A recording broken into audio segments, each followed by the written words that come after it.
This week's episode of One of a Kind with RVD is presented by Get Blitzed. That's get-blitz.com. Get Blitzed Aid is nano-infused THC syrup, and it is a premium cannabis-infused syrup formulated with nanotechnology for fast-acting effects. And you can get 15% off your order when you head to get-blitz.com and use promo code RVD. Get 15% off. Head to get-blitz.com, promo code RVD, 15% off. It's one of a kind, baby.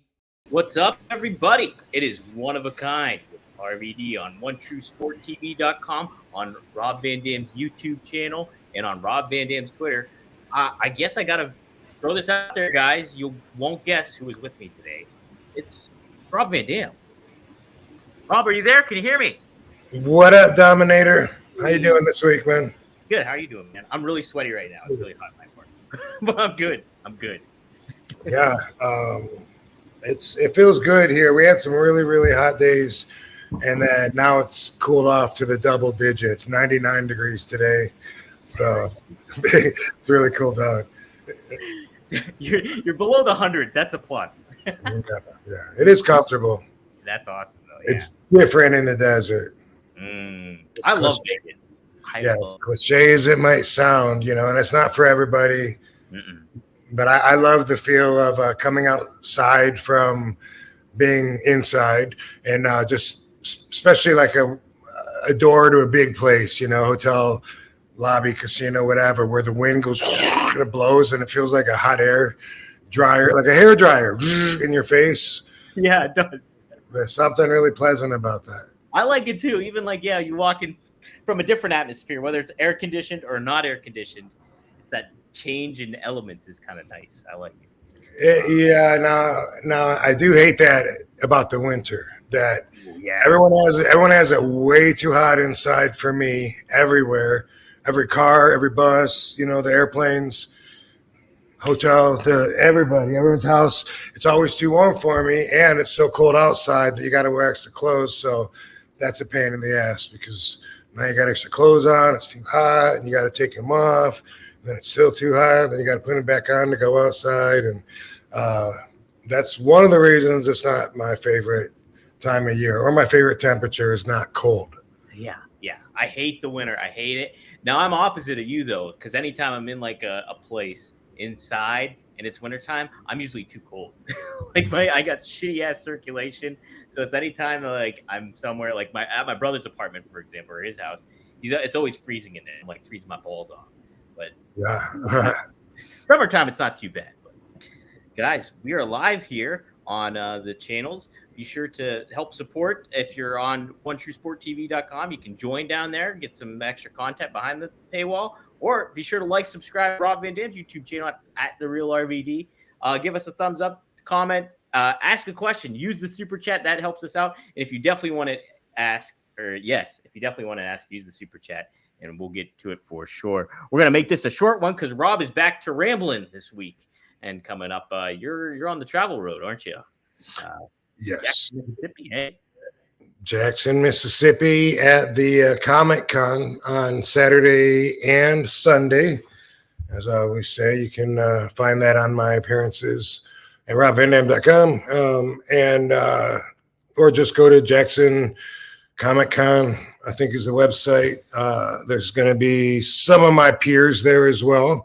Other wrestlers, other celebrities. Comic-Cons are fun because there's voice actors, animators, and some of them I just know from doing the cons for so many years. But looking forward to that. And then Katie will be with me. And then Sunday night, after the day at the convention, it's time to watch RVD on A&E. I am pumped. I am so pumped for that. You got to talk about it on Busted Open Radio today. How did that conversation go with Dave and Tommy? And I think Nick Nemeth was on there too, right? Maybe. If that's the other guy. Yeah. Yeah, I mean, it went fine. I don't know. I never have left there and felt, whoa, that was the interview of a lifetime. It's always just I don't know. It's always like real mellow. Tommy's real mellow. It's like talking to him on the phone, you know. And even when Bubba's there, it just seems like, yeah. So, what are you doing this weekend? Yeah. All right. Yeah. Well, we'll talk at you later. Click. And then I listen to him talk about me for a second because I'm still on, and they're like, hey, yeah, Rob's cool. You know, what did we just talk about? I don't know. I haven't seen the bio yet. You know, I remember filming it a little over a year ago. I think it was February, actually. Yeah, of last year. And I remember thinking, you know, that people are just going to be so amazed at what condition I'm in. And now I'm in way better condition than I was then. So, so that's cool to know. But also, I still feel like that the people are going to watch it and they're going to be like, why is RVD not on our TV? And so I brought that up on Busted Open Radio for discussion. Yeah. Light them up, Rob. Hey, Steve Soleil says I might go to Jackson if they have a watch party for RVD. That's a 3-hour drive for him. So he's based out of Louisiana. So yeah, you should make the trip, Steve.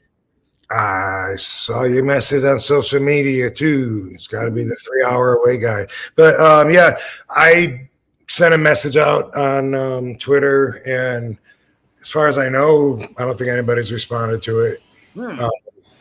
And so I don't have any like real strong leads right now. It's still 3 days away, and I don't know. I mean, I will definitely post about it if I find somewhere. If I don't find somewhere in advance, then who knows?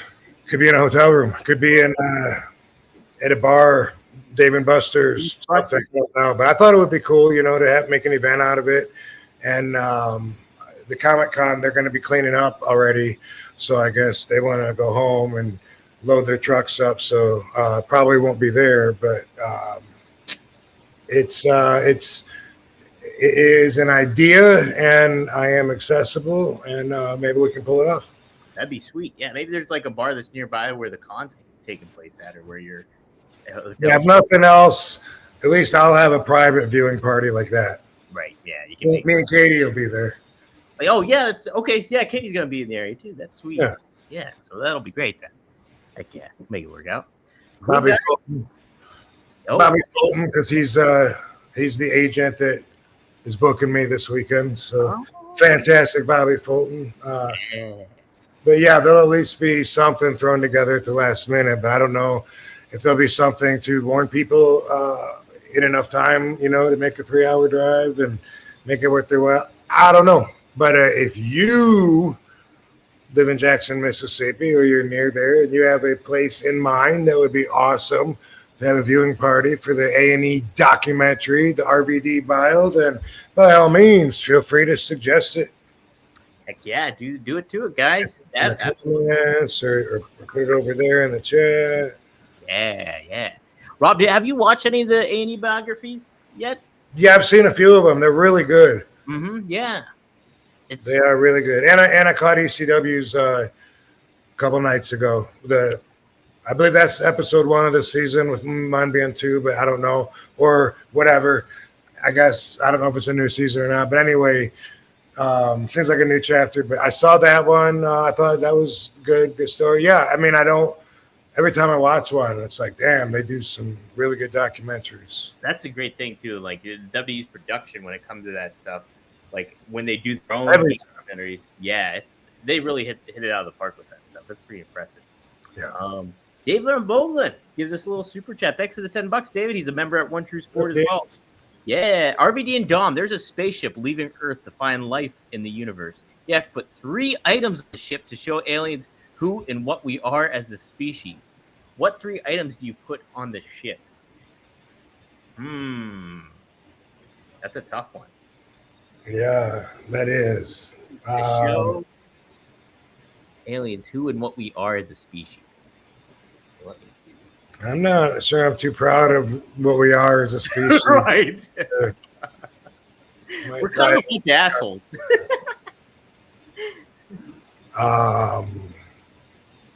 A gun, birth control, and of some kind. Yes. they'll figure it out. They're probably smarter than us. And some money. Money. There you go. That is basically what makes the world go around here on Earth. Huh.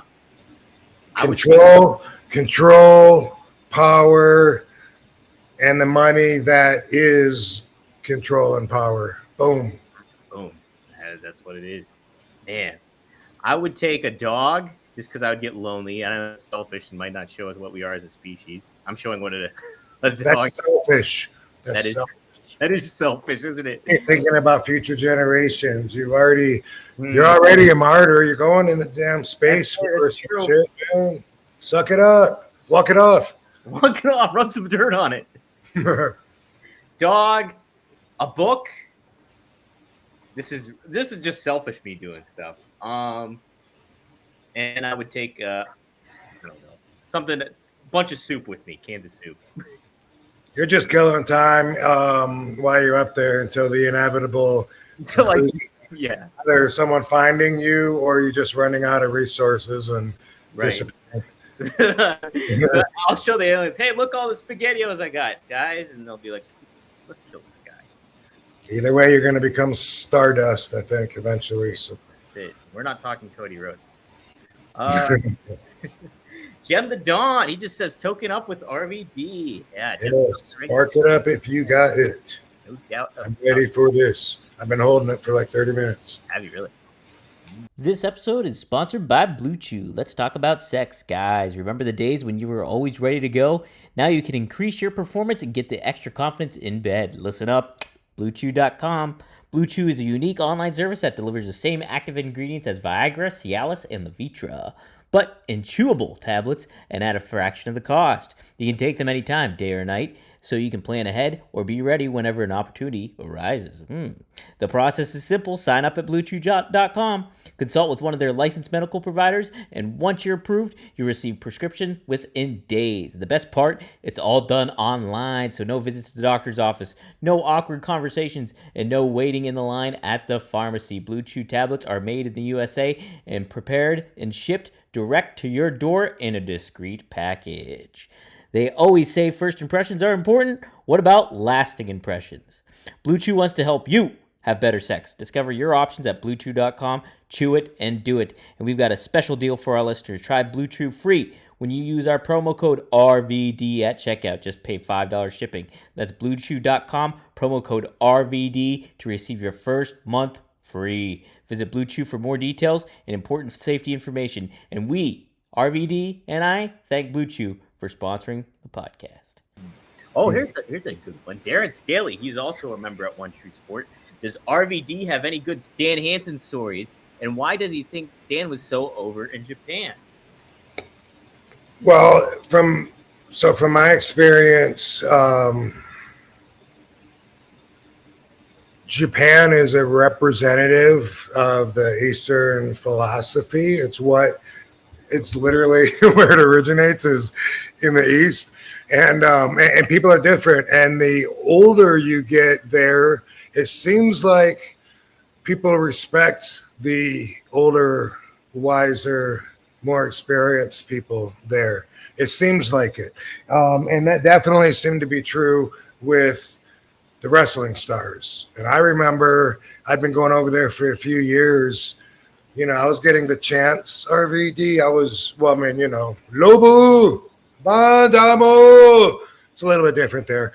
But I was doing the split leg moonsault, cross bodies, being me, and feeling like I was making a name for myself. And I remember pulling over at this truck stop on a long, boring bus ride. And, man, when we got off the bus, the people came running to Dory Funk Jr. They came running to Abdullah the Butcher. And they came running to Stan Hansen. And I was thinking, like, wow, man, what's a guy got to do around here to get some respect?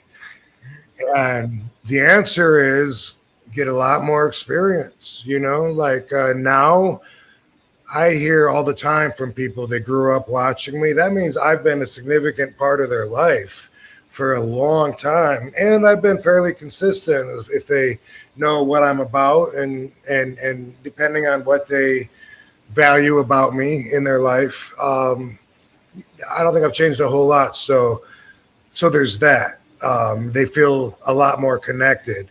But in Japan, in the East, the same way with martial arts. If you watch the old movies, like, and I'm not saying Hong Kong is in Japan, but in the Far East, the Orient, it's the old bald dudes with the little gray mustache and beard that kicks the shit out of a whole room full of people, the drunken master or whatever. And it's the young people that are always trying to surpass that level of wisdom that comes from experience. So I found that to be a very, very strong factor. And it was really relevant at that moment for me at that truck stop. It really sunk in. And then just like everything, once you're aware of it and it becomes part of your thought process, then you notice it a lot more. It's been true ever since. Stan is also very consistent with just being a bull. He just runs over everybody, kind of like a juggernaut. Just doesn't care what's in his way. Chairs, people, whatever. I remember being hurt the most on one tour being his partner, just because he ran in and pushed my head out of the way so he could come in and bully his way into the match. Came in from behind me and kinked my neck, and then everything hurt the rest of the tour. I was like, oh, cool. Thanks, Stan. Hope it was worth it for you. And I'm sure it was. He didn't give a darn about me, my young ass. But he would come out of the dressing room with a bull rope, and sometimes would have a bell tied on the end of it, and he would just start swinging it. And you've seen a couple other wrestlers do this as well. I saw Stan doing it. That was the first time, and that's what it was about to me, was, oh my God, Stan comes out. And the thing is, just like with the running of the bulls, they all know what's going to happen. Yeah. And they know that he's coming out. They know when it's his match, and they know when his music hits, and what do? They all crowd around the dressing room door so that as soon as he kicks it open and screams, ah! Sorry, Livy. Everyone would go running and trample over each other, and a lot of people would get hit with that rope. Kids, I remember it was an issue. Like, a couple of us guys were talking about it. Dan Crawford, was like, man, that's wrong. Like, what he was like a little 14-year-old kid or something with a big welt on his face because he's swinging that wham, wham, and he clears through the crowd like a weed whacker going through, a field. That's the way to describe Stan going through the crowd to the ring. They loved it. They loved the physicality of it. Credibility. Come on. How are you not going to believe that? And he was always in character, always Stan. And, there's a lot to respect about him because even when he was considered like an older guy or whatever, he still would go toe-to-toe with guys like Vader, Kabashi, big guys that he would not back down from. Anytime he put the boots on, I feel like he was going to deliver, at everybody's expense. So I think that's why Stan was so popular. And there's some stories for you right there. And I've told this one about when the Blackhearts were over there. They got heat from all the boys because they were really, really annoying to be around. They tried so hard to fit in, always said the wrong things at the wrong time. They got so much heat, and mostly the one guy over the other. It was Tom that was super annoying, and David was his partner, so guilty by association. And they both wore these nylon black masks that covered everything, like they're Robin Banks or whatever. That's what their heads look like. And they had to wrestle Stan like towards the end of a tour one time, and it was after they had a lot of heat, and Stan had decided, I'm going to spank those boys. And he took a chair, whack, hit one of them over the head so hard, it sounded gross. Looked like a can of tomato paste, like was bam, bashed on the guy's forehead, and then wham, ditto on the other guy. Both split open, both lots of blood. And to them, that was part of paying their dues. Wow, man. Yeah. Stan was wild. It's like I didn't get to see a whole lot of his stuff, obviously, but I remember like being a Bruno fan and hearing the matches that he had with Bruno and breaking Bruno's neck. And then I got to meet him in New York, WrestleMania 36 or something, whenever it was in New York and stuff like that. He was just a nice guy. Yeah. He gave me so much shit the first 2 or 3 years that I was wrestling for All Japan. Mm-hmm. People forget I wrestled for All Japan from like 93 to 99. That was my go-to, my bread and butter, and it gets left out of my bios a lot. Yeah.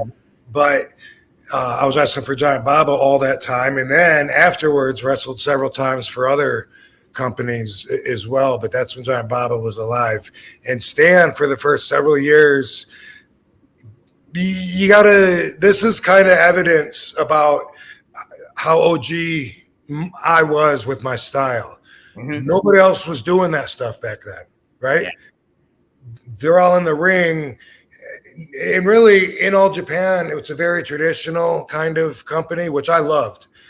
Because we never did interviews, the storylines were usually brought out through the matches, through the fight that you had in the match would sometimes be a story or you were chased for a title. But there was like one guy with a mask, and that was Patriot. Like one guy that painted his face, and that was Kamala. And then the Black Hearts, they weren't normally there. They did one, maybe 2 tours, and that was it. But normally it was just guys in trunks, you know. And it was very basic, and it was about the wrestling, and I really loved that, and I loved the physicalities of it. Still, my style was a little different. I wanted to be doing backflips off the guardrail. You know what I mean? I wanted to be diving out to the crowd and stuff like that.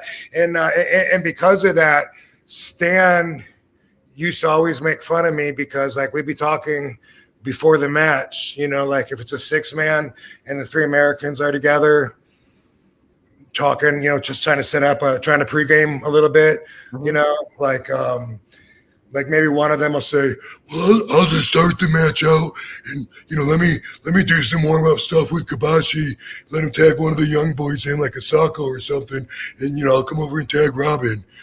And Robbie, he would call me. I'll tag Robbie.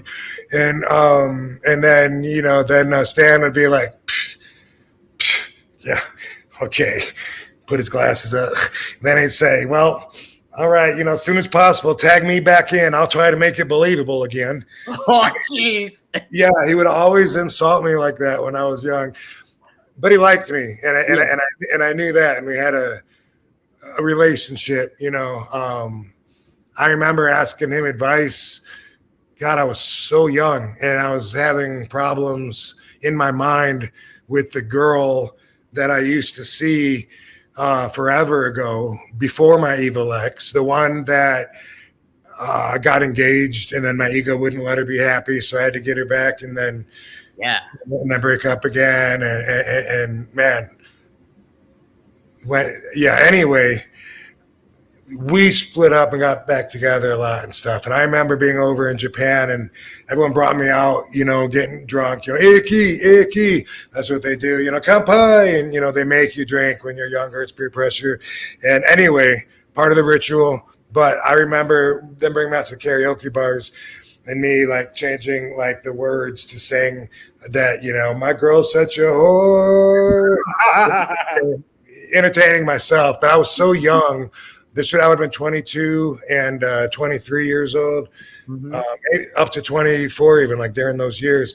But I remember, and this is what I wanted to share because it's so not me now. So one of those times where I see how much growth I had. But I remember asking Stan, you know, like, how do you know, like, this girl, she was older than me and she was more experienced than I was. Yeah.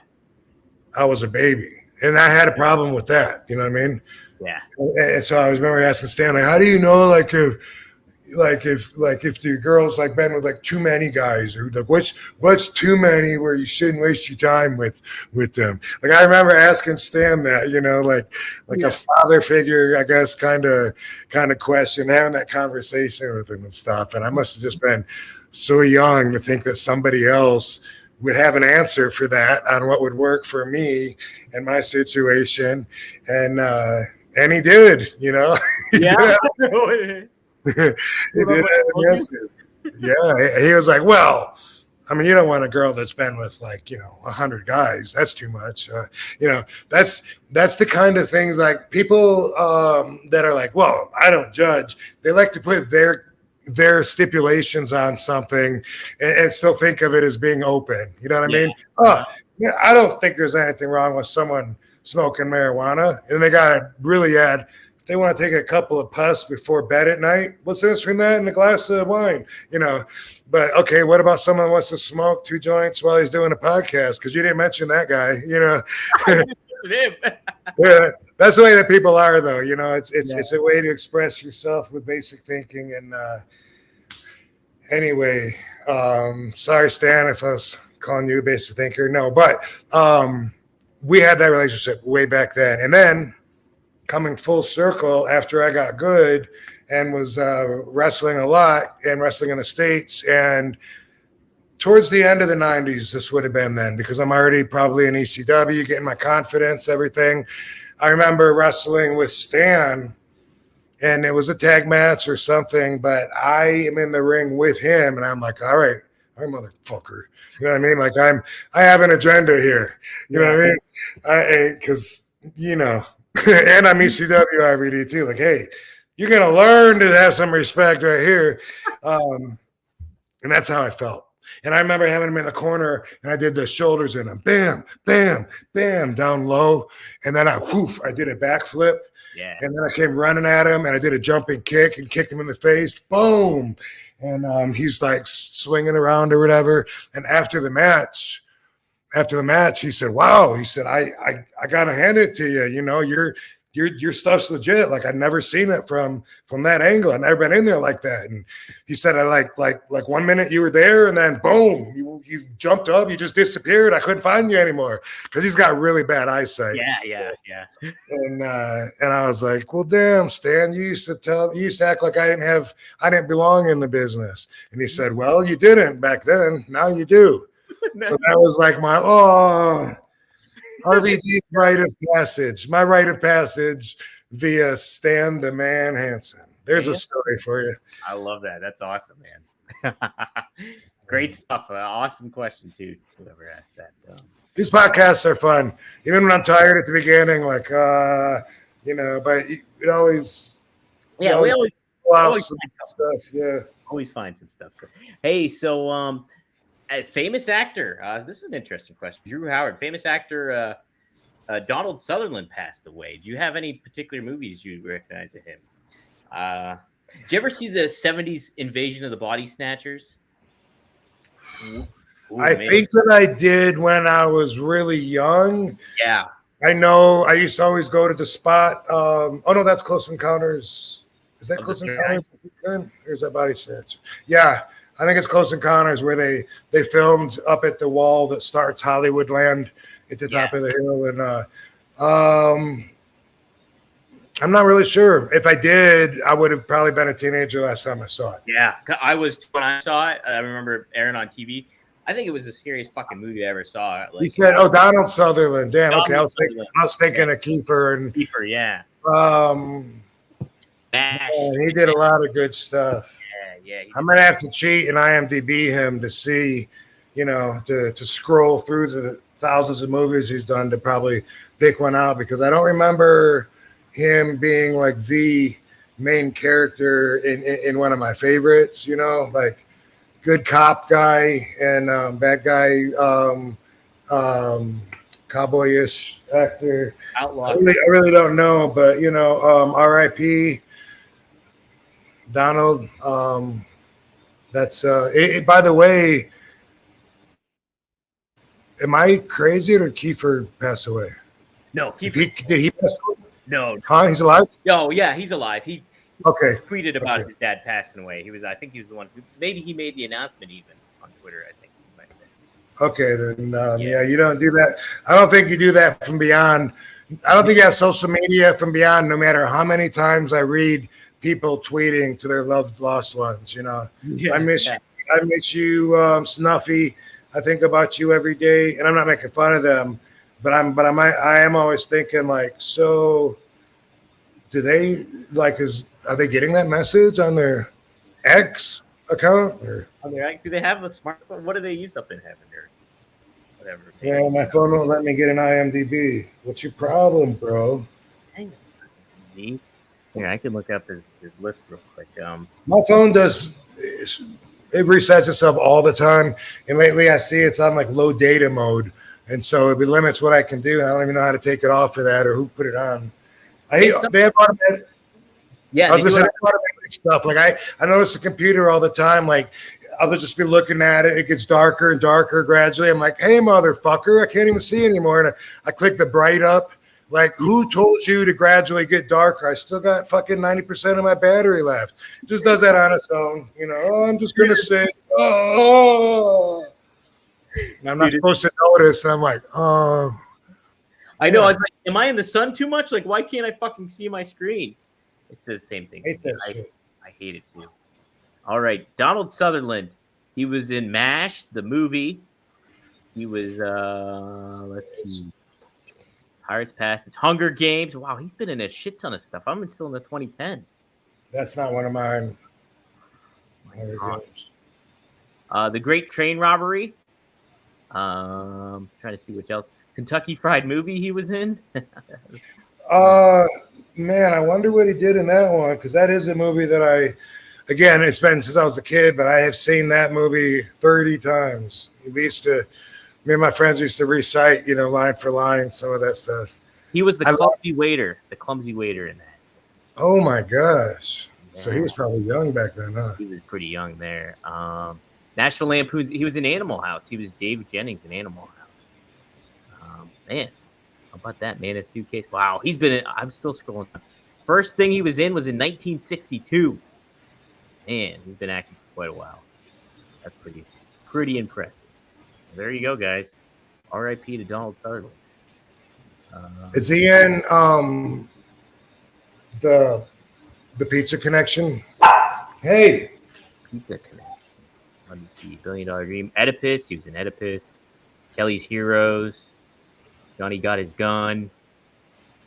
Day of the Locust. I'm not seeing the Pizza Connection. Okay. Oh, there's Invasion of the Body Snatchers. Man, that movie was scary. I'm trying to. I've been having to delete my apps lately and then upload them because they're outdated and shit. And that seems to be something that my phone keeps asking me to do every day. And that might be the problem. But another thing, and my cloud has been sold out for like a year now. It tells me every day, upgrade your storage. And I just think it's a work. But I just already upgraded it. You upgrade to $99. It's $9.99. And it's like, why do you have to listen to everything I say and record it in the cloud anyway? Yeah, right. I don't know.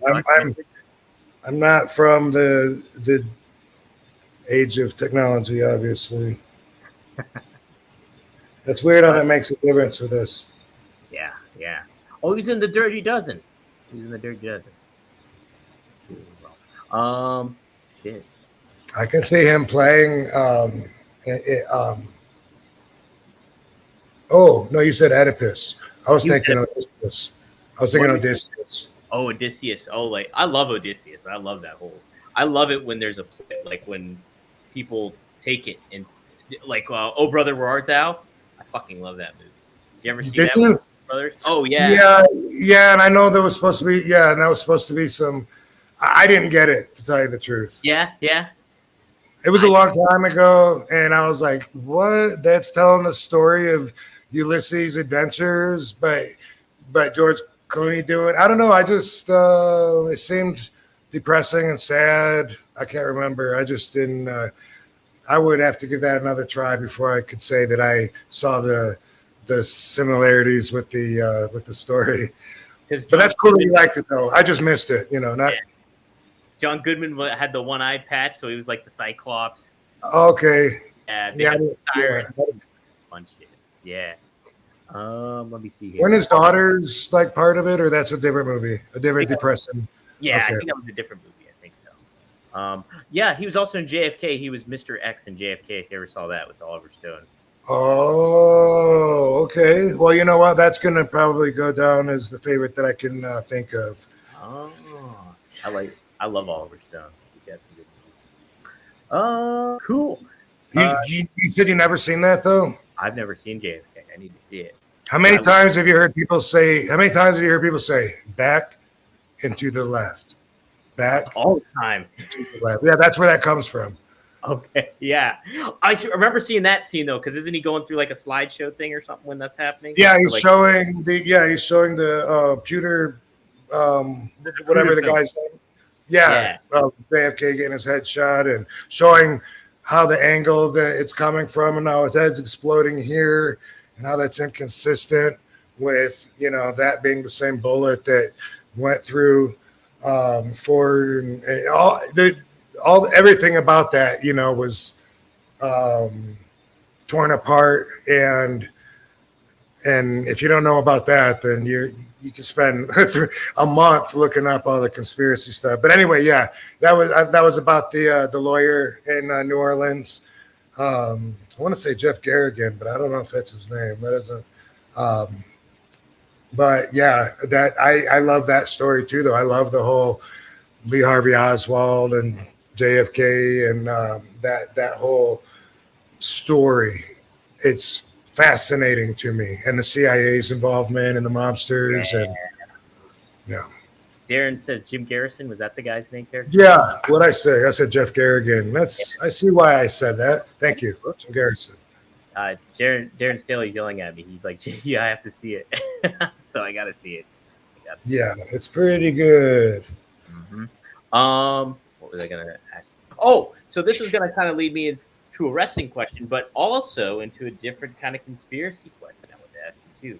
So on Raw, I don't know if you saw it, but the Wyatt Six debuted.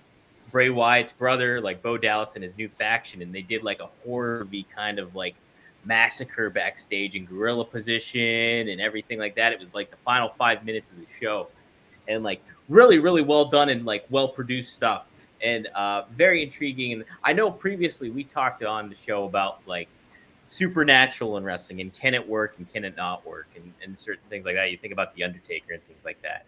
And it seems like with Bray Wyatt, they had some momentum with them, but also on top of it too, I think they tripped up a lot of the time with the supernatural elements. This one though, according to reports, is they're doing more of like, it seems like they're going to try to make it more realistic where it comes to like almost like a cult thing. And like, it made me think about Charles Manson and Helter Skelter and stuff like that. And so kind of what I wanted to ask you, I guess there's a really good book out. It's called Chaos. Have you heard about anything like that when it comes to the Manson murders or anything like that? Has that ever intrigued you, like to kind of get into that kind of stuff? A book called Chaos that's about the Charles Manson murders? Yeah, so it was like this guy was assigned to do, it was like 30 years since they happened. So it was like maybe late 90s, I guess it would be 99 or something. He was assigned to do it. And he's like, well, what more am I going to find about this stuff? And then he found himself way deep into a lot of different things. And I just heard about the book like earlier this week. And like, I guess it got released in like 2019. And he learned about a whole lot of stuff like that. Like Manson was like a CIA op and all this kind of stuff and involved with that and pretty crazy stuff. But it seemed pretty fascinating from what I was hearing about. So I do, that is an area of interest for me. And what's interesting about the name of the book is that my friend that I used to hang out with, my former friend, David DeFalco, movie director, producer, crazy dude, that wrote and directed and produced Wrong Side of Town. He also did a movie called Chaos, and that was like his dream. You know, he really thought that he was going to be a huge horror movie director with that. And no, it wasn't that. No, it was that. It was that, and then he had a follow-up to it too. He was going down and talking to the coroner at the LA morgue and he was showing him bodies. Look at that beautiful 18-year-old girl. 12 hours ago, she was at a party having the time of her life, looking at slabs. Ugh, I just got goosebumps fucking thinking of him telling me those stories. But anyway, when I think of chaos, I think of that, and I think of those times. And he was writing a book about how people were doing meth, and it allows demons to come in and take over your body. And it was all based on like real murders that were happening around Hollywood and stuff. And man, I was like, oops, I was behind it. Let me put it that way. In a supporting role of the production and everything. But the chaos he did make, it's what I didn't know at the time. But after reading the reviews and stuff, it's a remake of an old movie called Last House on the Left. Oh, yeah. Mm-hmm. And Chaos involved Sylvester Stallone's other son. That's where I met him working on that. He has two sons, and one of them doesn't seem to get as much acknowledgement, and that's Sage, like a normal dude. Yeah. Sage Stallone. Sage was in Rocky V, I remember. Oh, okay. So anyway, here's write this down, because if you haven't seen this on Netflix, okay,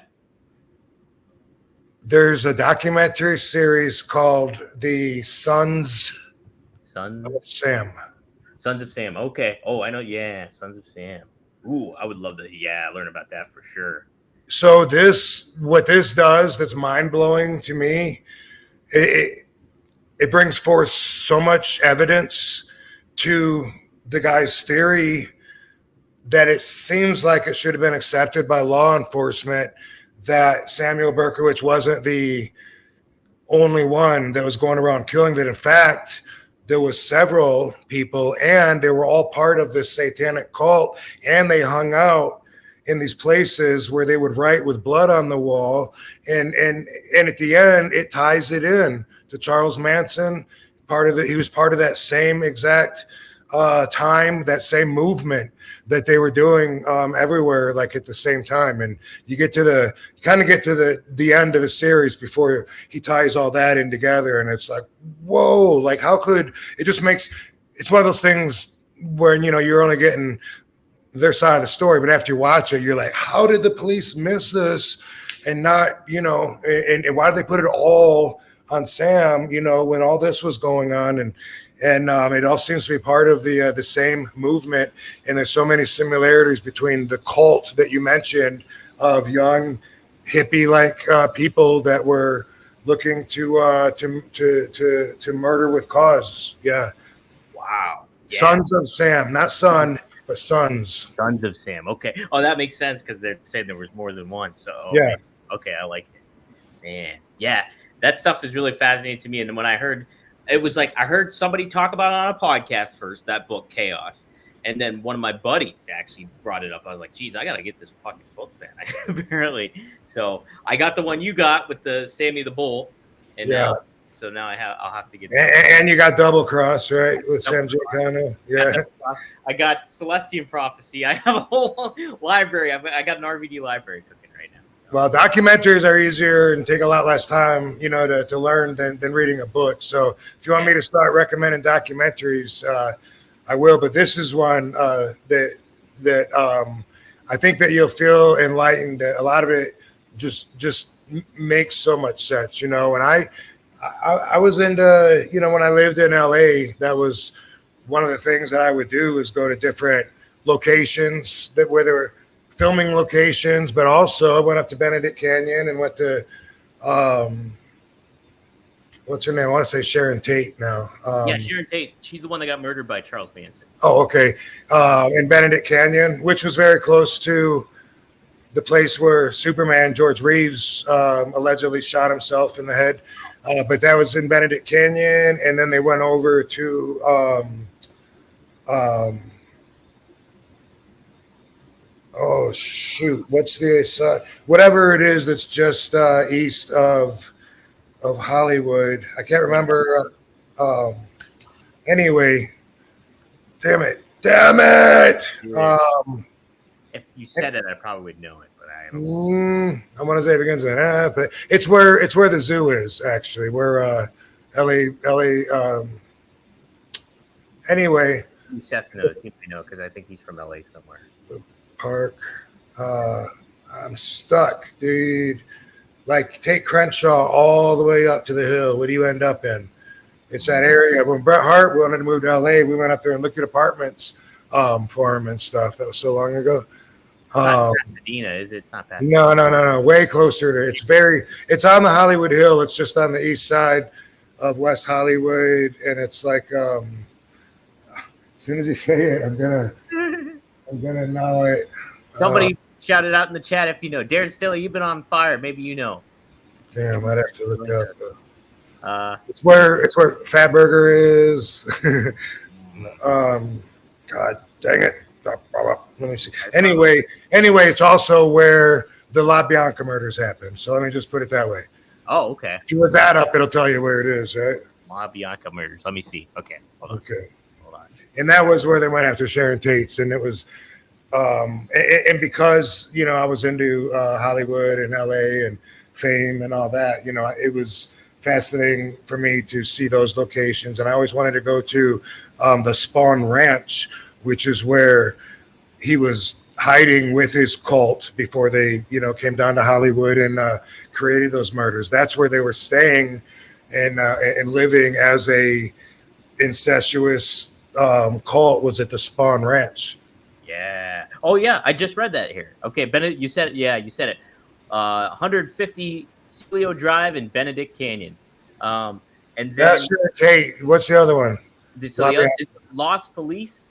Yes, thank you. I wasn't going to come up with that, so I'm not going to be too mad. I wouldn't have known that either. It's been too long since I lived there. Los Feliz Navidad. Boom. So yeah, totally. That was the 70s, bro. That was, and that they signified the end of the 70s. Those murders kind of did. They kind of culturally signified the end of all that. Yeah, stuff. That's right. Well, actually, I think he was the beginning. I think 69, 70, if I'm not mistaken, was. Oh, you're right. The end of the 60s, like the hippie era. It was kind of the end of the hippie era. Signified. What was I gonna mention too? Dang it! What the fuck was I gonna say? Something. Did you ever see the Tarantino movie Once Upon a Time in Hollywood? Yes, I like it. I did too. A lot of fun. Pretty cool to imagine being there during that time. Yeah, during that time they did a good job, and I love how Tarantino just flipped it on its head and just like had Brad Pitt's dog take care of business. That was fun. I love Hollywoodland. I love especially the 20s, and 30s, and the studios opening up, and acting standards were so low because no one has seen anything yet. Yeah. Have you seen that movie Hollywoodland with Adrian Brody and Ben Affleck plays Superman? Of course, you just like I'm into mobster lore now. Hollywood history used to be my area, so any of those docudramas or movies based on true stories and shit, I've seen them all. I was trying to think of what William Randolph Hearst was called, but that movie's too old. No one's going to want to go see that one anyway. That sounds familiar. William Randolph Hearst sounds familiar, though. Yeah, he owned the newspapers, one of the richest guys in the world, and also got away with murder on his yacht. He killed somebody. Thomas Ince, the director, and Charlie Chaplin was on the boat. And some of the people that were on there on the boat swore secrecy and got taken care of for life after that. Holy shit. Yeah. Oh, is it Citizen Kane you're thinking of? What is it? Citizen Kane? No, but that's a good one as well, which yeah. Little Old New York. That's a 1923 movie. Yeah, the one I'm talking about, It's more about the Oneida, the boat that him and Marion Davies. Marion Davies was his lover. She was way younger, but you couldn't divorce back then because everyone was so religious. So he kept a lover in this huge beach house, which I used to always ride my bike out there in Santa Monica. There's still some pillars in one wing left of it. But it was a huge party palace, and he had houses all over. He built this huge building that's right off the 101 in Hollywood. After he killed Thomas Ince, he built this for Thomas's widow because he felt bad for killing him. And it's like a 70-room place that is now it belongs to the Scientologist. Holy shit. I used to love that kind of stuff. I'd drive her, I'd give people tours when they come into town, my friends or whatever. You know what I mean? Yeah. That'd be fun. That'd be fun. Used to geek out in that area for sure. And I guess I still am. Yeah, you can't be. Oh man, yeah. You mentioned Hollywood, man. Makes me want to go watch that movie again. I love that fucking movie. Well, I was just talking about George Reeves killing himself. That's at the end of that movie. Yeah. Mm-hmm. Goes upstairs at the house, and that's actually very close to where Sharon Tate was murdered, and also where Douglas Fairbanks and Mary Pickford lived, which was called Pickfair, and it was like a fantasy huge house, as if the two most successful movie stars, as if Ben Affleck and J-Lo or Angelina Jolie got married right now and bought it had a moat around it, and it was right there in Benedict Canyon, and it was crazy. But anyway, people don't even know who Mary Pickford is, but she was this was when we just got talkies. All these actors, Charlie Chaplin, I'm talking about, they did the movies before there was sound. And then in 1928, they added sound to it. Jazz Singer was the first movie with the soundtrack. They used to like play a piano down in front of the movie and shit like that to keep the crowd going. And then once they made talkies, that's a line from the Charlie Chaplin movie. They're hanging outside the sign. They're hanging on the sign, the Hollywoodland sign. Douglas Fairbanks and Charlie Chaplin talking about the future of the business. And Douglas Fairbanks keep going, talkies, talkies. It's awesome. I used to love going there too. And you look down at the whole world from that Hollywood sign. Used to love that. I bet that's neat, man. Yeah. If I go back to LA at some point, I'll have to try that. Yeah, it's a nice little hike, and then you can see everything from up there. And there's a lake down below that you would never know, but it's a reservoir, Lake Hollywood. Ooh, wow. Well, Seth mentions too about scary stuff in wrestling. He says, "I hate spooky stuff in wrestling. Everyone just does a bridge, and it looks at you, but that's not scary." So he means the bridge. Yeah.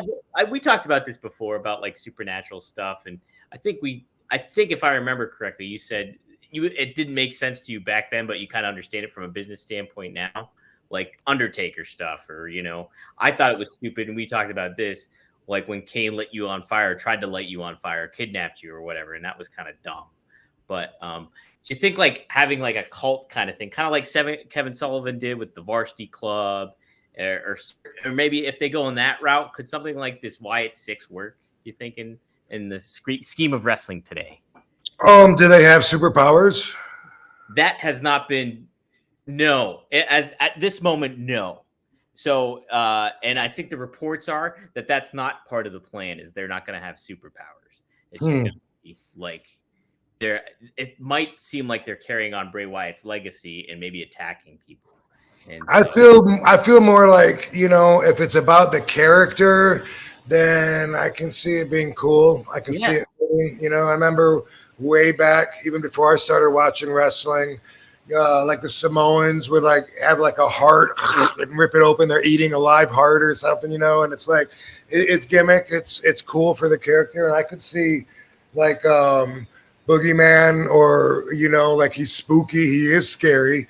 I could see him, or maybe even Papa Shango, like saying that they're casting a spell on you, as long as you don't have to sell it and like pass out in the ring or act like like that's a little too much for me. We've all seen on Instagram the shitty little indie shows where somebody uses the force and they just go and the person goes and then they like pick him up and choke slam him without even touching him, and the guy just jumps up and lands on his back. Obviously, that is on the other line of credibility from everything that I believe in and that I work for. So that's a bit much, but I think it's a fine line, and you got to be careful with it. And I think in real life there could be some supernatural. So why not? Yeah, it is a really fine line too. If you make things kind of make sense from what you build around in wrestling, like, okay, this does make sense in this context and stuff like that. People bought into the Undertaker, after the Right. and stuff. But say somebody is getting advice from their spiritual deceased loved one, their dad or their manager or someone that died or whatever, and you can see them talking and they're like, I understand. And it's a one-way conversation.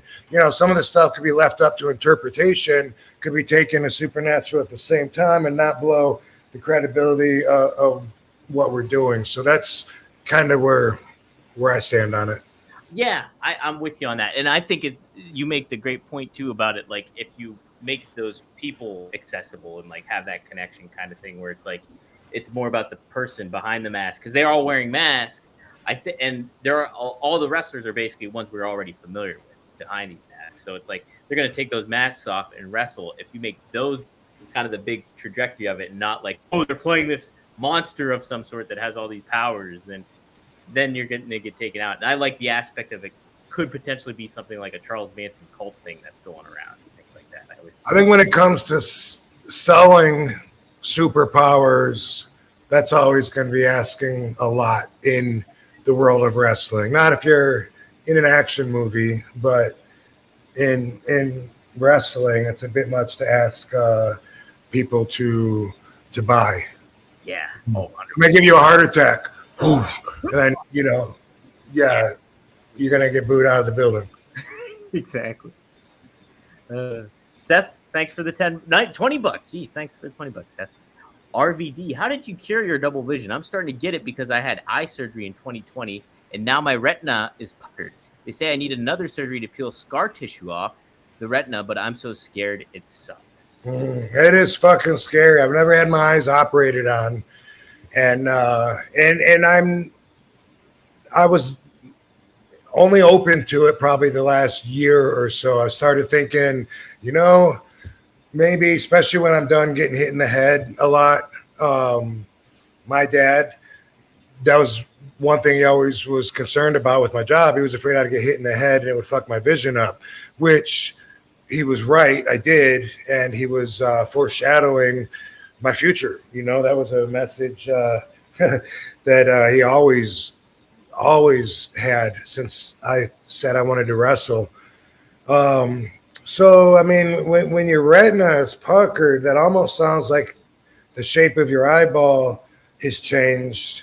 And if the shape of your eyeball changes, then, of course, you have stigmatism. And then you're in a different boat. Then you're not even a candidate. I was just told I have a little stigmatism. Never told that I had that before. When I just started asking about the operation, I'm told I'm not a candidate now because I have stigmatism in one eye. Wow.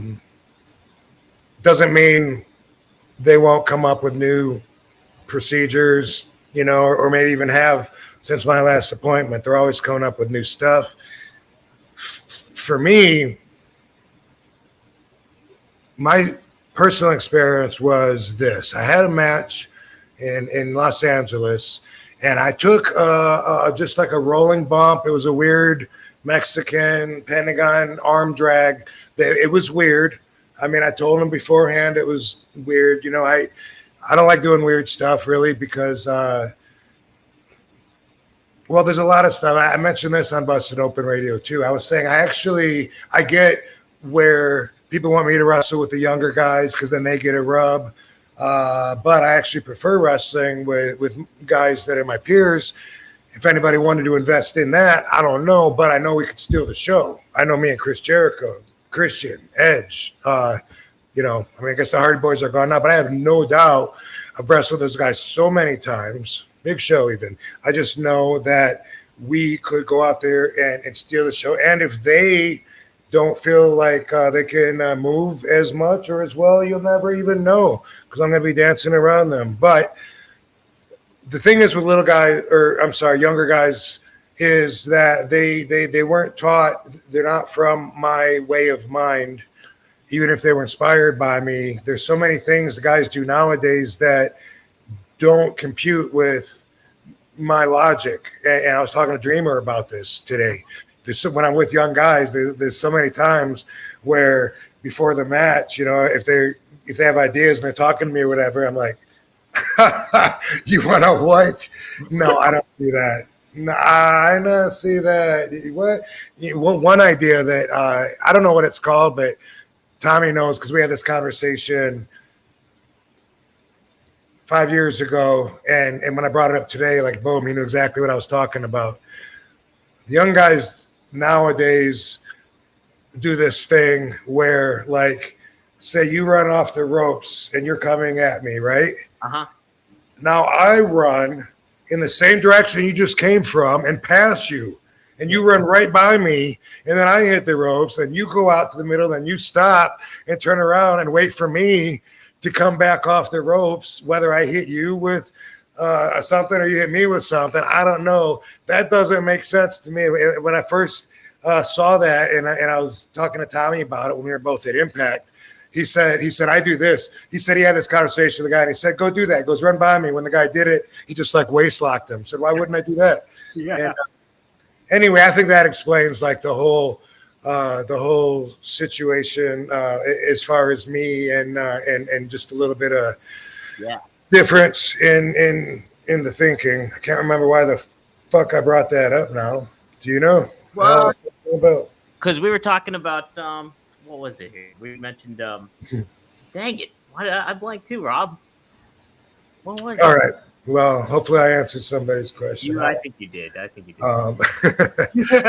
We'll say you did. By the way, I think I just was telling you last week, or maybe it was the week before, we were talking about being prepared, but not like wanting something bad to happen. And I was saying that in real life, it's not like TV shows and in the movies. In real life, people die with one punch all the time. Yeah. And I said that, I knew of 4 or 5 times I could think of on the spot. Well, here's another one. If you look it up, it just happened in Santa Monica. Manager of a bar kicked these guys out because they just had too much to drink. You can't be in here anymore. The guy punched him one time. Boom. The guy hit his head and died. Punched the bartender? Yeah. Well, the manager. Oh, the manager? Oh. Of the bar. But it's so easy in real life for that to happen. That's why in TV shows it's hilarious because they'll take like a weapon even, like brass knuckles and hit their friend. Sorry, buddy, it's for your own good. Bam! And they just like take a nap or whatever. Yeah. What happened? Well, nothing you need to worry about. Now that we have it taken care of. Dude, that guy's jaw is fucking broke. He probably needs wire mesh put in for reconstructive surgery to fill out what you just did to him. And that's real life. And you think about too, when there's guns involved or anything like that, somebody fires a gun, you're not going to be able to fucking hear or anything like that either. It's like people are like moving around and like still seeing what's going on and being aware. It's like that.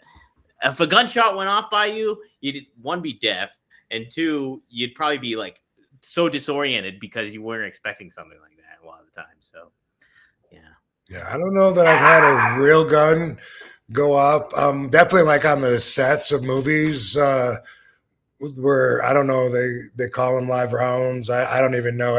It's so everyone's so nervous, rightfully so, but I hate that. Everyone's so nervous and tense when there's guns on a set. But I've filmed a lot of things where I've had to shoot, you know what I mean? And those guns are like really loud and you have earplugs in and stuff like that. And I would imagine they're probably the exact same if it was bullets instead of blanks. Yeah. Are you a good shot? No. I'm not either. No. Yeah. I think we were talking. I don't know how we got on the ropes, running the rope subject, but I know we were talking about the eye vision stuff. Okay. So yeah, you know where I see where I got derailed. I was talking about this crazy arm drag, and I remember even beforehand saying, you know what else I hate is the Canadian Destroyer, which we did in that match. And I was like, I'm not comfortable with it, Oh, please, please. But anyway, took this arm drag, and it wasn't a hard bump, but it was something that was weird, awkward, and the way I had to roll with it, I just smacked the back of my head on the mat, not even hard, but when I got up, I could see double, two of everything, and it stayed like that for the longest time. I could close either eye, see fine.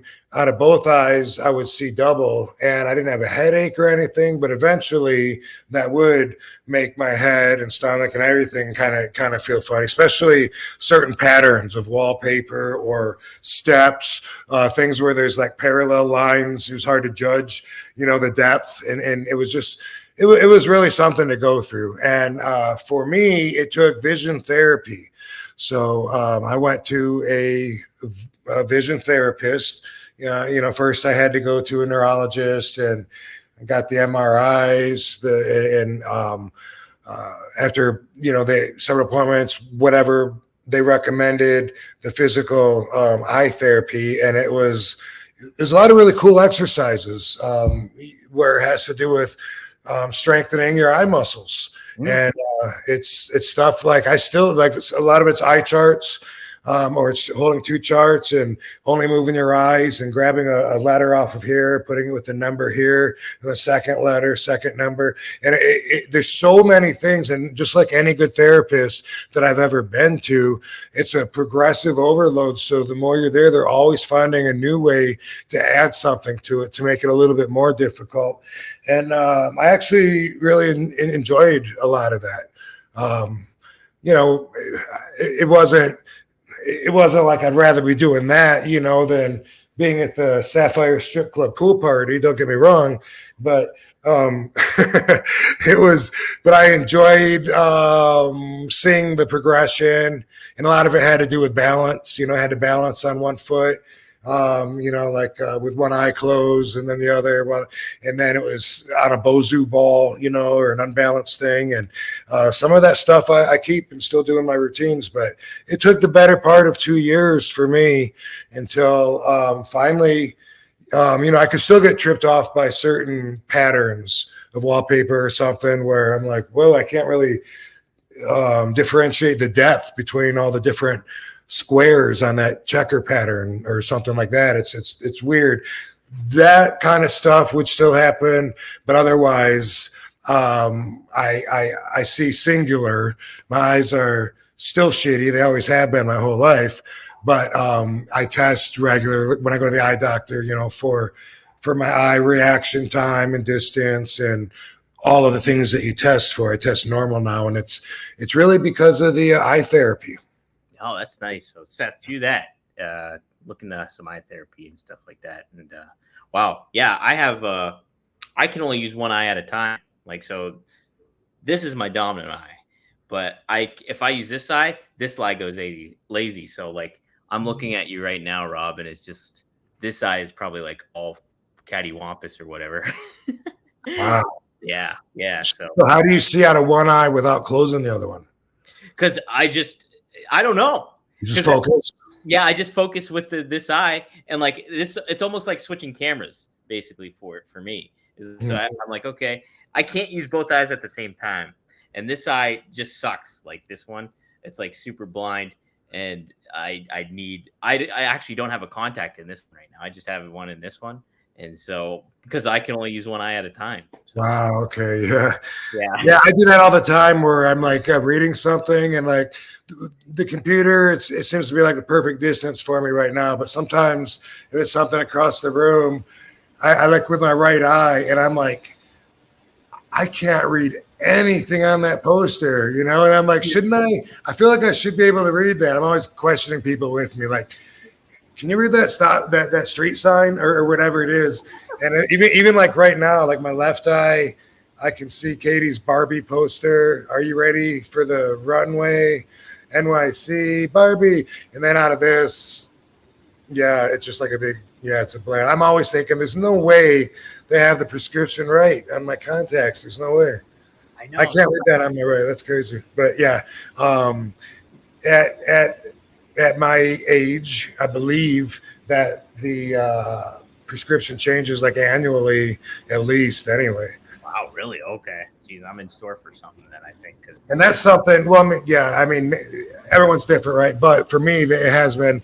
And that's a factor too when it comes to getting the surgery. Like, I think the younger you get it, the better off you are. But also, if you get it and you're in your mid 50s and your vision's going to just downgrade every year from there anyway, then maybe you don't have as big of a window of enjoying the cured eyesight. I don't know.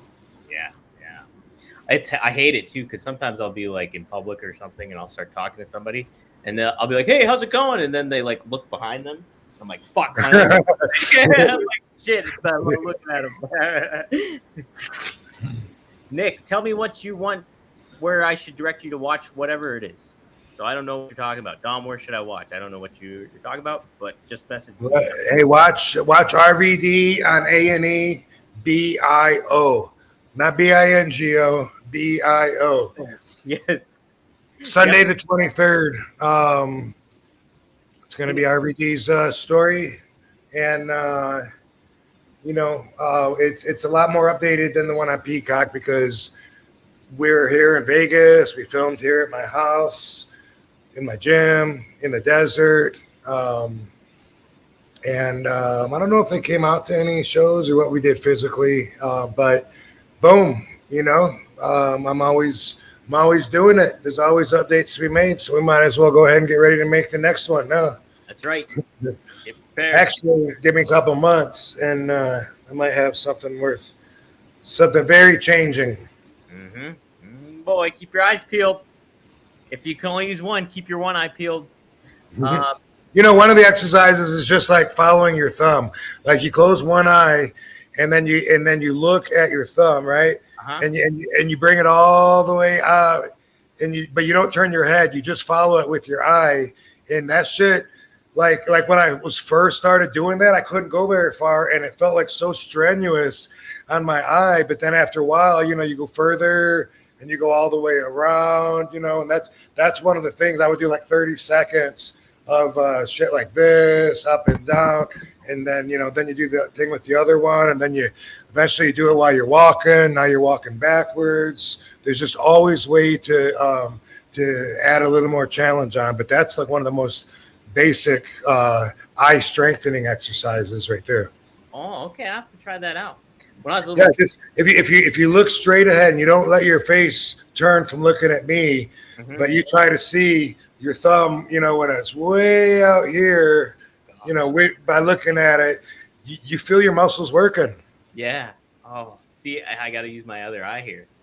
So yeah, but you close one eye and use the one eye because otherwise, peripheral. I've always had a good peripheral, but that's nothing to strengthen. That's just something that you use by increasing your awareness. I've always had. Matter of fact, I think I use my peripheral a lot more than my actual eyesight, probably because my eyesight's not that good. And so I don't worry about focusing. So I look more on like bodies that are walking towards my way, so that they don't run into me and stuff like that. Yeah. That's why I walk by people I know all the time. I'm not looking at them. I never look at someone in another car. I don't want them looking at me. I don't want to make eye contact. It's like making eye contact with, the guy begging for money or the girl begging for money at Sapphire Strip Club pool party. Pool party, right?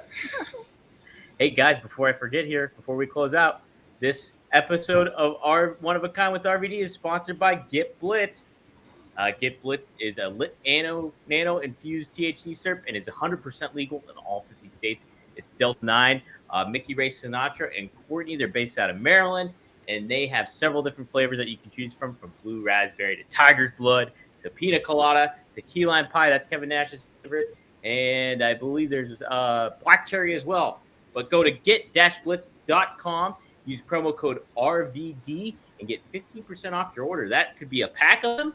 That could be just one little bottle. It's up to you how you want to do it. But go to get-blitz.com, use promo code RVD, get 15% off, get blitzed. I saw somebody in the chat also was asking, hey, RVD, do you have any bonds on hand? And that is pretty coincidental because we have some bongs at rvd420.com. You can check them out.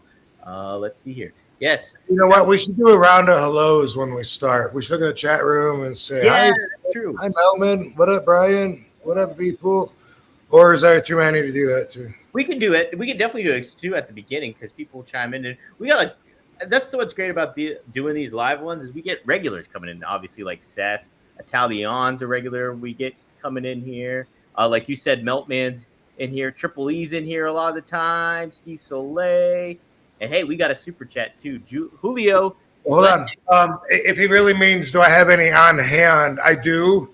Oh. I don't use them. I don't use them myself. There's an exception to everything. So, every once in a great while, I might say, hey, I feel like doing a bong rip. But otherwise, it's usually just like if guests are over. And because I am on the fringes of the industry, I have had a lot of people send me pieces that were interested in possibly collaborating on some stuff, which, as you're showing them, Greek Glass and RVD have a collaboration that actually worked out. I've also had some other companies where it didn't work out, but they sent me boxes of all these glass pieces. So I do have a lot of them. They don't mean anything to me, but I have them,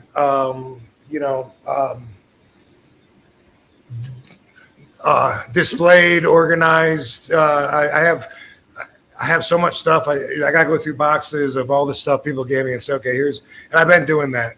Here's liquids, and here's gummies, and here's edibles, and here's paraphernalia, and I have like boxes and boxes of stuff from like the last several years because the J&J buttholes used to have people send stuff to me all the time, and now they still do. So G&G is the only one that has an RVD glass piece available for you. Yeah, RVD420.com. That'll take you to GreekGlass.com. They're a bunch of good guys based out of Pittsburgh. That's where I'm at. So and if you like doing dabs instead of bong hits, just take the bowl out and replace it with a nail. Boom! It's that easy. Good to go. No, and once in a while, it's good to do a dab. Yeah, a little dab will do you. Let's see here. Is there anything else I wanted to cover in the chat? Here's a fun one. Pepsi GTS.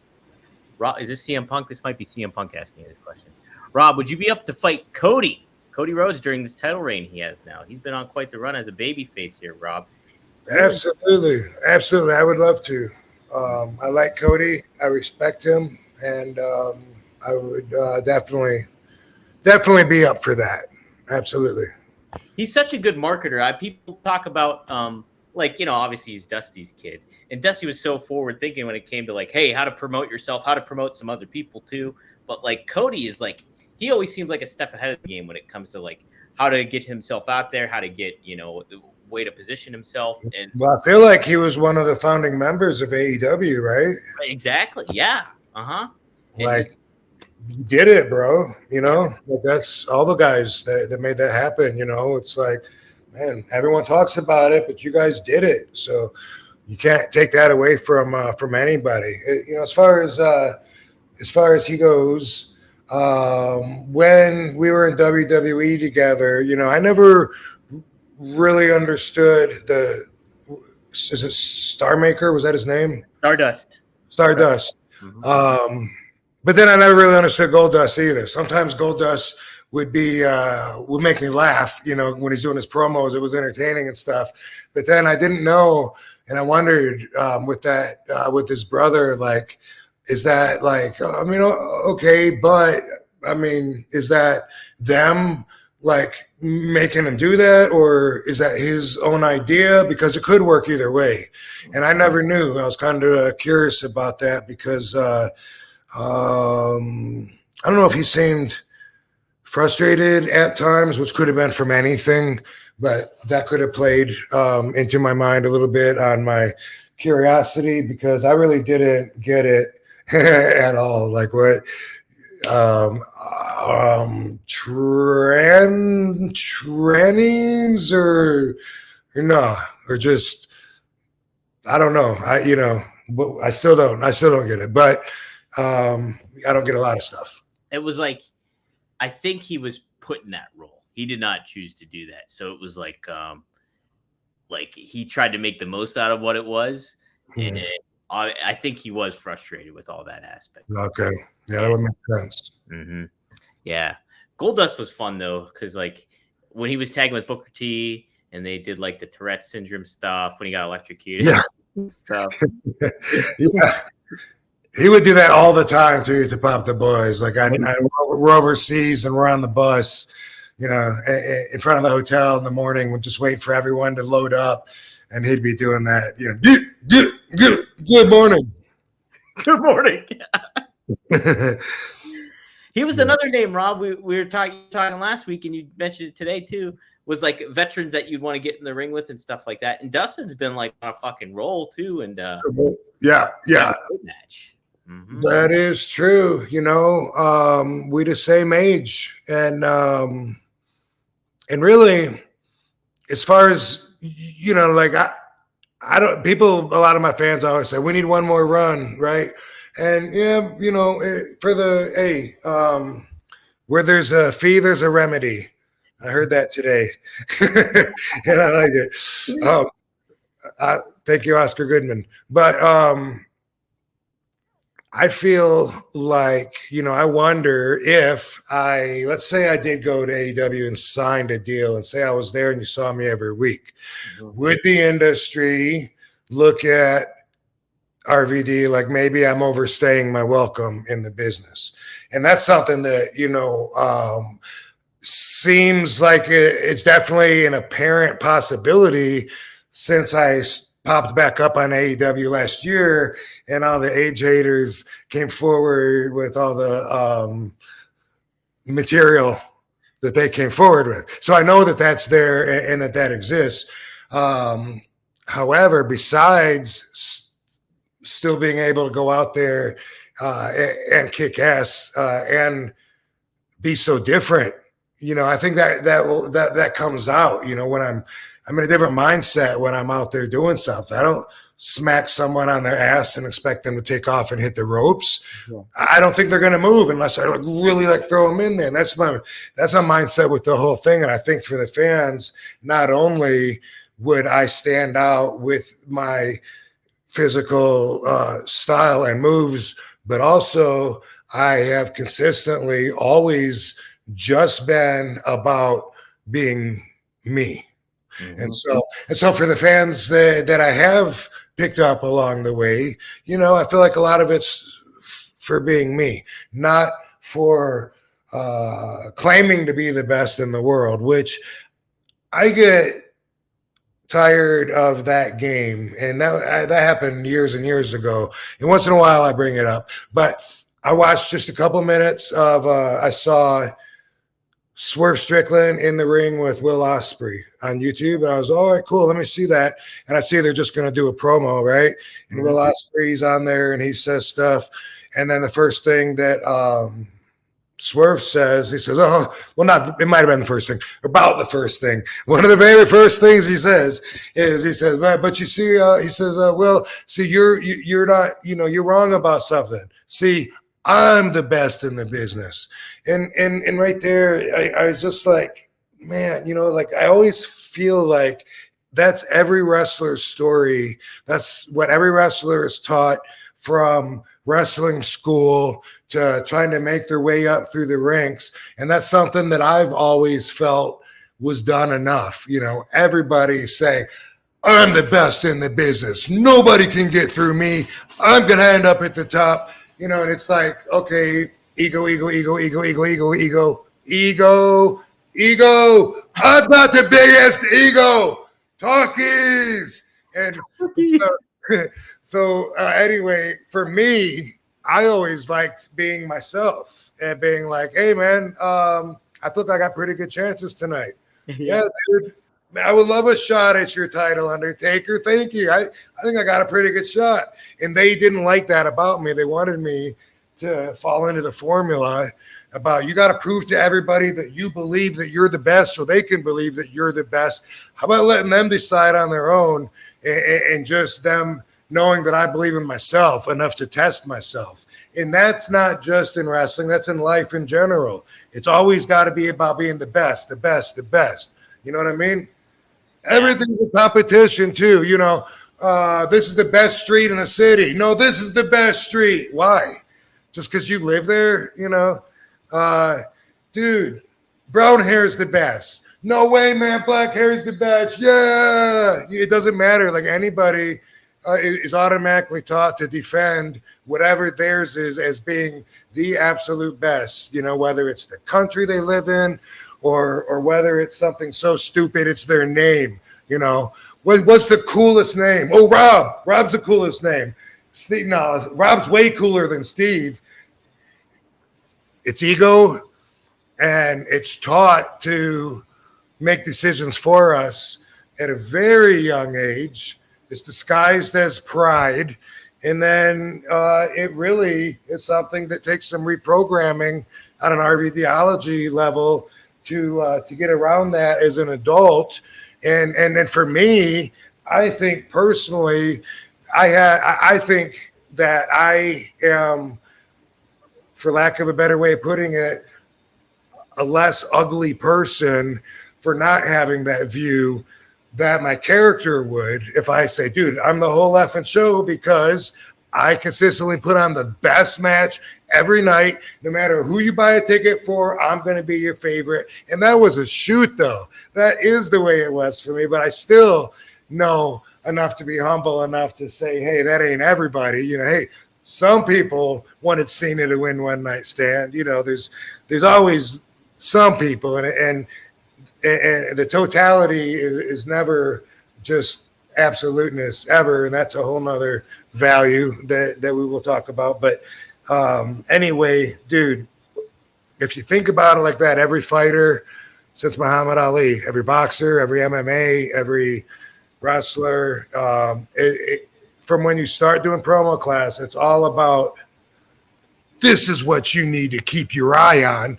Don't look away or you'll miss the next best thing that's ever fucking happened to this industry. Ugh. Yeah. Oh, man. Yeah, it's like... It's silly. I like the aspect, too, of, like, you know, actions speak louder than words, basically. It's like, hey, you know, you going into the... Not that it's you're going in casually, but for lack of a better phrase, that you're just like, oh, yeah, well, I would love a shot at your title. And, yeah, I think I have a pretty good shot. It gives a different dynamic where it's like, that does not mean you're not competitive. That doesn't mean you don't want the title. That just means, like, you're not hammering people over the head like, yeah, I'm the best. Like, saying you're the best at something almost shows a level of insecurity about it. Are you really the best? Like, you're just, yeah, where are you coming out here? You know? No, you're absolutely right. And even though you say that, I believe, and a lot of people will agree with you, that this could be the reason that you don't see RVD on WWE right now. From the documentary that they did of me on Peacock that aired, I think they got the story right. I think that they took my chill vibration as a lack for passion. Mm-hmm. I think they took my unwillingness to change as not wanting it bad enough. And, you know, maybe they're right. If I really needed to want it more than I did, but that seems like a very apparent possibility. Yeah, but that didn't fit your personality and who you were either, to be like, oh, I got to go and get this. This is something I got to go and grab and, like, show them that I want this and all this kind of stuff. Whereas, like, people know, like, other people have that desire to do that, and they'll be willing to take those steps. But being in that landscape of, like, okay, I have to prove myself to this, or I have to do this a certain way, it doesn't really play to certain people. Like, well, that's just it. I feel like I guess I probably feel like I was established enough, feel like I did prove myself. You know, when I was 16, 17, 30 years old or whatever, let me in the ring with him. I'll show you. Yeah. Boom. But that was a long time ago. And after a while, if that doesn't give you enough leverage so you don't have to do that anymore, then that's a pretty tiresome effort of never ending status that you're putting yourself on. Exactly. Yeah. It's just a constant roller coaster down there. We'll do these last two super chats and then close it out here. Rebel Rockstar for the $2. Thank you. Have you ever thought of doing a cinematic? What do you think about cinematic matches, Rob? Not only have I not thought about it, I have never seen a cinematic match. Haven't you? Okay. Has there been a lot of them? In COVID, there was. Like, they did a lot of them. Like, AJ Styles fought The Undertaker at WrestleMania in a match. And that was really well done for what it was. And it was like, I'm trying to think of the other notable cinematic. I guess Matt Hardy's, like, they were kind of the innovators of the cinematic matches, was his compound matches that we'd have, Broken Matt Hardy and stuff like that. And so he really launched it off, I think. But they used that to supplement a lot of the matches and stuff that they couldn't do necessarily with COVID going on. So they're fun. I don't want to see another one again, to be honest. Like, it's like, we don't need it. We got the crowd again, and it takes an element away that is different. But go ahead. I do hope to see one, watch one, because I've only seen like a few seconds of a little bit of this or that or whatever, and it does sound interesting, from what I understand of the concept. Yeah. There was a good one too when Sting debuted. It was during COVID in AEW when he debuted, and it was him, Ricky Starks, Brian Cage, somebody else was in there too. Oh, Darby Allin. So it was a tag match, but they did it like a warehouse and stuff like that. And it was really well done. Like, they were still wrestling, and it didn't take you out of it necessarily. It was just different. You know what I mean? And that was probably my favorite cinematic match, actually. That match. The Sting and Darby Allin? Sting and Darby Allin tagged up against Ricky Starks and Brian Cage. Yeah, that was probably my favorite cinematic match that I've ever seen, I think. And the Undertaker AJ Styles one is good, too. All right. Final question here of Super Chat. CC Bonbon won for $1.99. Thank you. He's like, what's the angriest you have ever seen Triple H get? Have you ever seen Triple H get legitimately mad, Rob?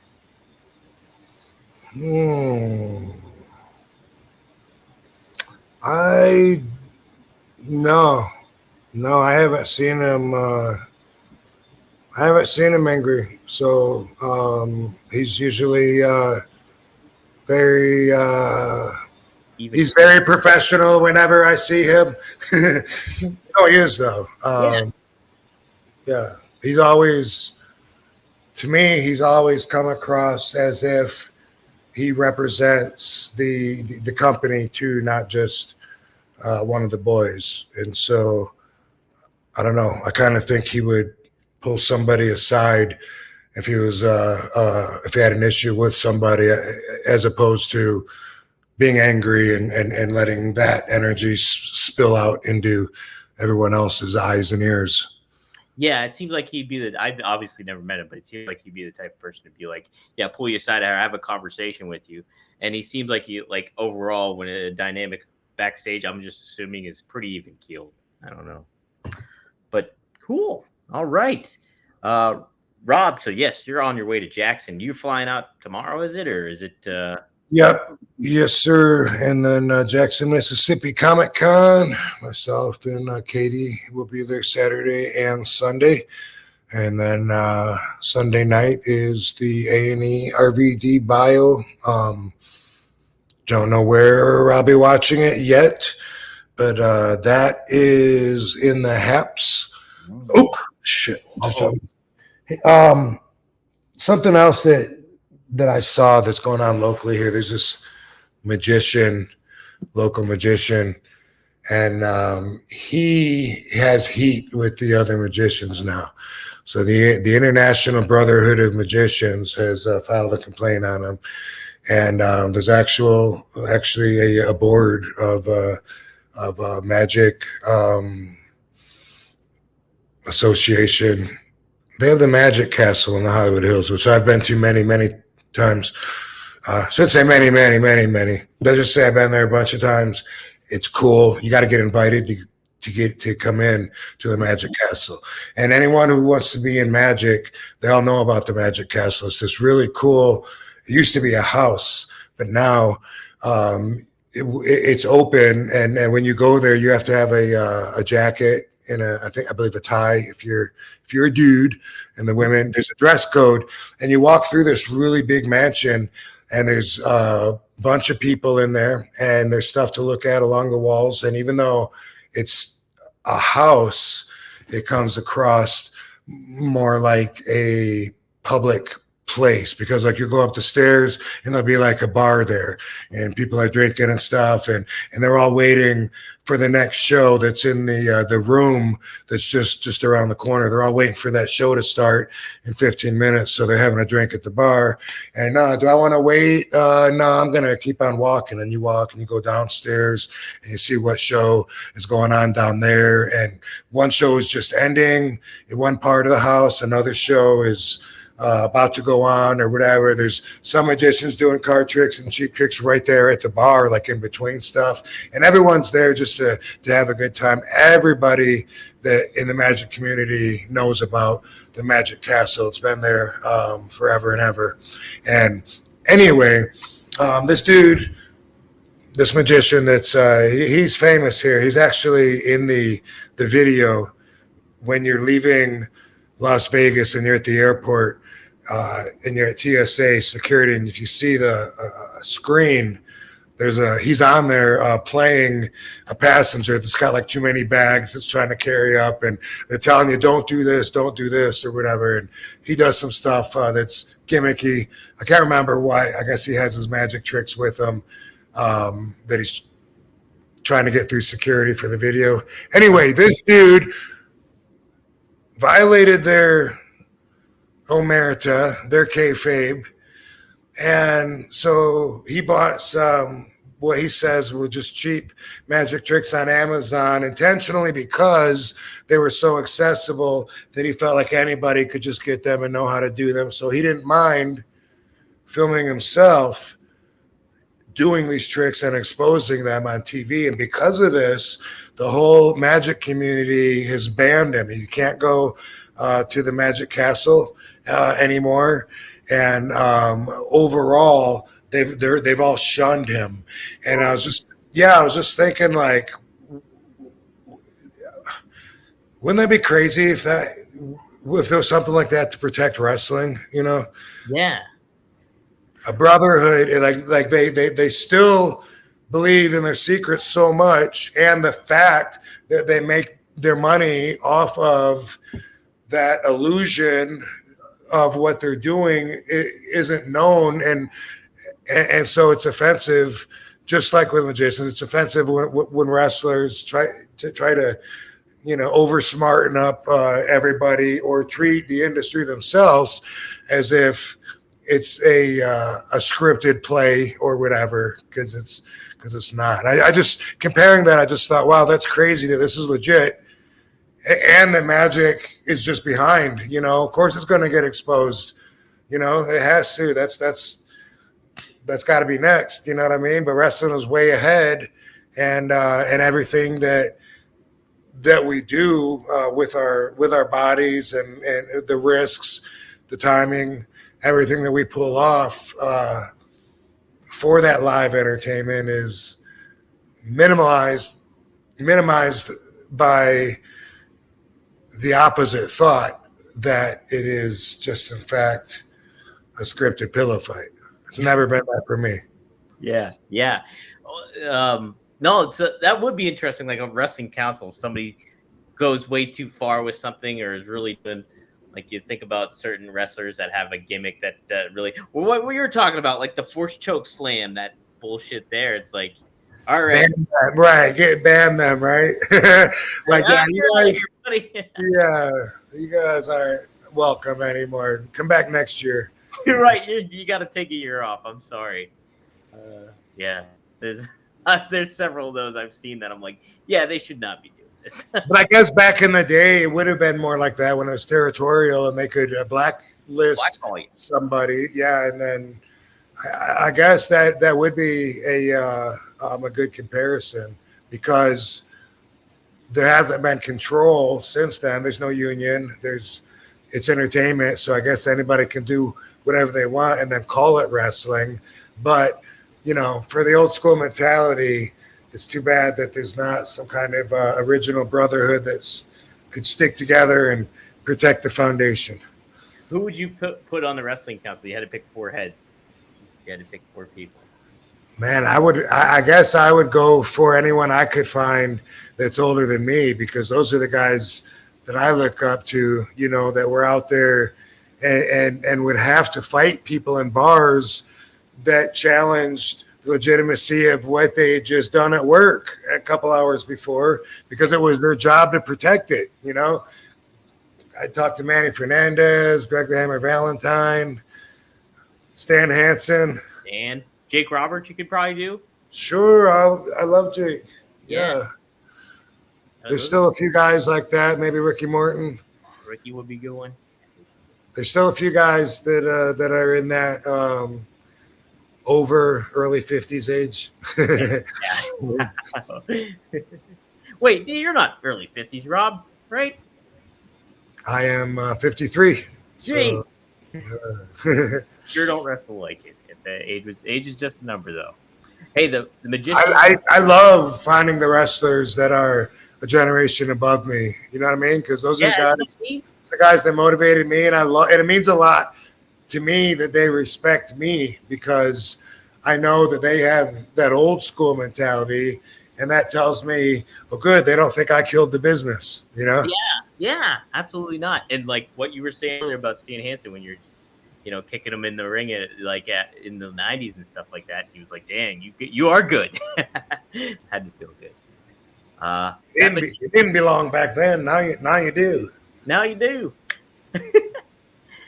Magician Murray Sawchuck is the name that has been banned from the Magician. Yeah, and that's kind of a little controversy right now, because I guess they gave him a chance to just take the videos down.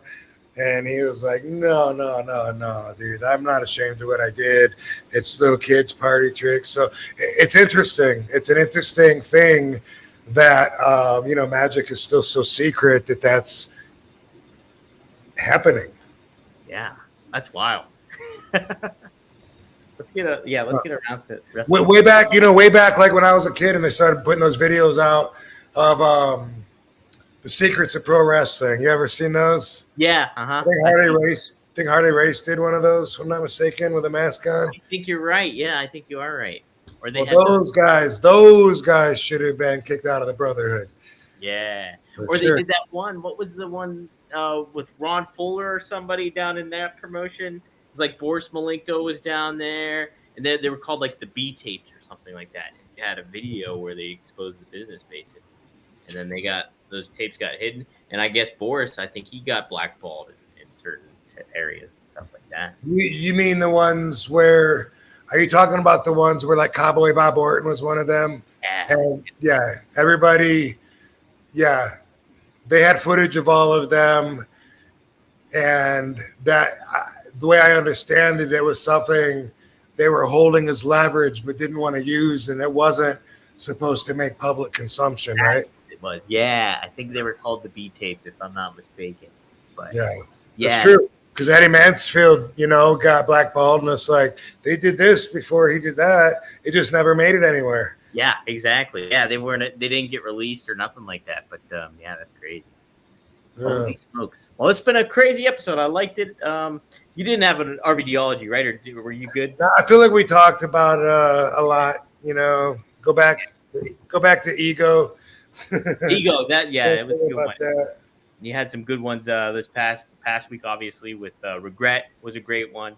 And then we talked about the other one, too, about the confrontation, all that stuff. Oh, we did get another super chat real quick. $10. Norseman. RVD, how many times did you wrestle at the Downington Farmers Market in PA? Probably 3 or 4. Yeah. I mean, I think I wrestled Eliminators there. I think I wrestled Taz there. I think I might have wrestled Raven there. Those stick out as matches. But yeah, maybe more. That was one of our regular places, and I used to like walking around looking for vendors that had like pipes or things to smoke out of. I love flea markets. My big thing when I was a kid would be like going to the flea markets and finding old McDonald's toys. I liked all that stuff. Cool.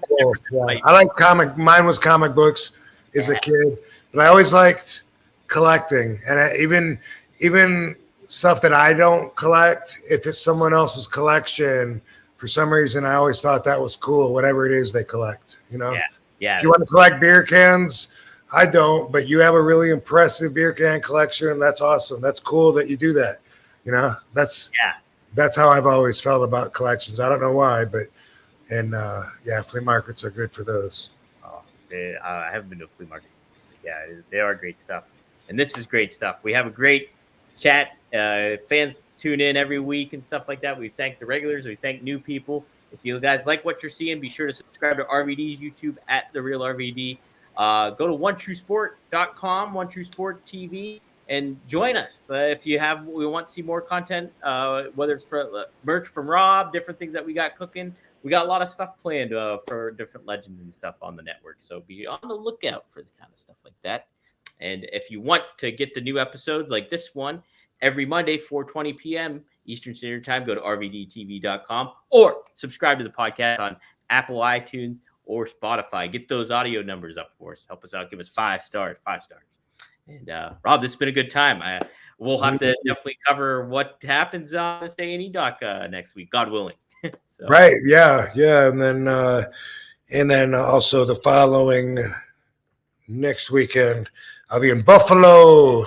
So we'll talk about that next week because we'll pop in here in between the appearances. But I have really enjoyed not traveling like for several weeks. You know what I mean? Like I got caught up on so much, organized.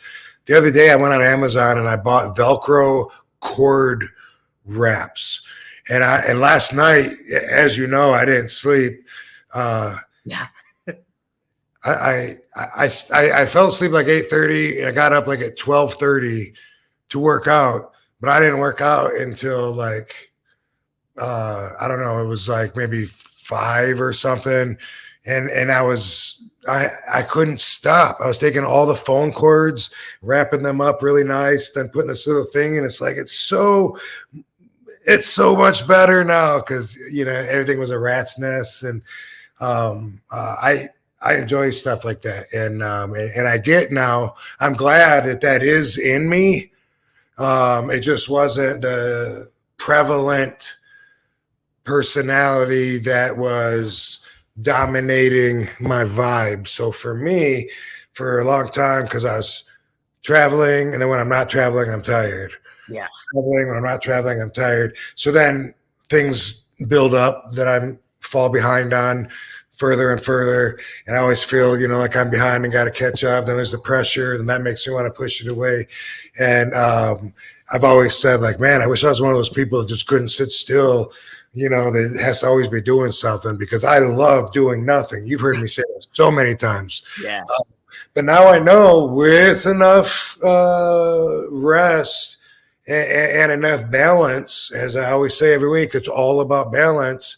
And now I know, part of me being balanced was staying home long enough to catch up mentally and spiritually so that I could catch up physically. And anyway, I'm glad to discover about myself that I do have a little get up and go that doesn't just look at things and be like, oh, that needs to be picked up off the floor. I'll do that. I'll do that when I get up on my way to the bathroom. It's easy to be like that, especially when I'm out working almost every weekend, but it's been nice. So I'm going to try to have a little more balance now. And I think, keep that in mind, everybody. Consider that your everydayology if you want, but it's always about balance. And if you are questioning why certain sides of you aren't necessarily rotating to the front always, consider that. Maybe just a little off balance, and you got to be the way you are to handle the way things are right now. But when things change a little bit, so will you. Boom. Boom. There you go. Bear Bounds, we got your super chat in here too. What we'll do, we'll ask it next week, and I think that'll be a good topic to cover. Are we cut off now, or no? We're still here. So, okay, whatever. Yeah, but we'll cover it next week for you, and Okay. I think that'll be a good one because I think you can have some good perspective on this question that he has. So we'll give it some time for it. So tune in next week. This has been One of a Kind with RVD on One True Sport on RVD on YouTube. And thank you all for joining in. Hey, Rob, this has been fun, man. We'll see you next time here. Yeah, I only smoked one doobie the whole show, too. That's it? Wow. Ooh. Yeah, Man. All right, cool, man. Thanks, Van Dam fam. Have a great week. See you in Jackson, Mississippi. And don't forget to make sure that RVD on A&E is the highest rated show they've ever had on TV, ever since they started the Talkies. Talkies. Talkies.